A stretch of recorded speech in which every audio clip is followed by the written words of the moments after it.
আমাকে মমতা ব্যানার্জি তৈরি করেনি।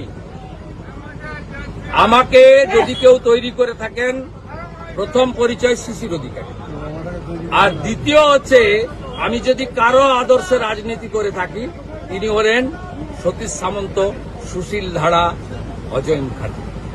আমি এদের দেখেই রাজনীতিটা করেছি। এরা বলেছিলেন দিতে গেলে সব দাও, তাই আমি অকৃতদারও থেকেছি এদেরকে অনুসরণ করে।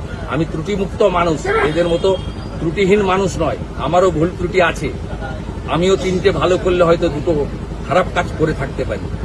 আমি আমার জীবনের আদর্শ আমি করেছি সতীশ সামন্ত, সুশীল ধারা, অজয় মুখার্জিকে দেখি।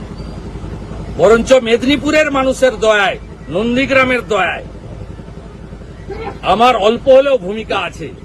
মমতা ব্যানার্জি যদি কল্যাণ ব্যানার্জিদের দয়ায় মুখ্যমন্ত্রী হতেন 2001-এ হতেন। মমতা ব্যানার্জি 2001-এ হয় এবার নয় নেবার বলেছিলেন। মমতা ব্যানার্জি শেষ হয়ে গেছিলেন 9 থেকে 1 লোকসভায়, উঠে গেছিল পার্টি। এই পার্টিটাকে ফিরিয়ে এনেছিলাম বিশ্বাস করে উনাকে।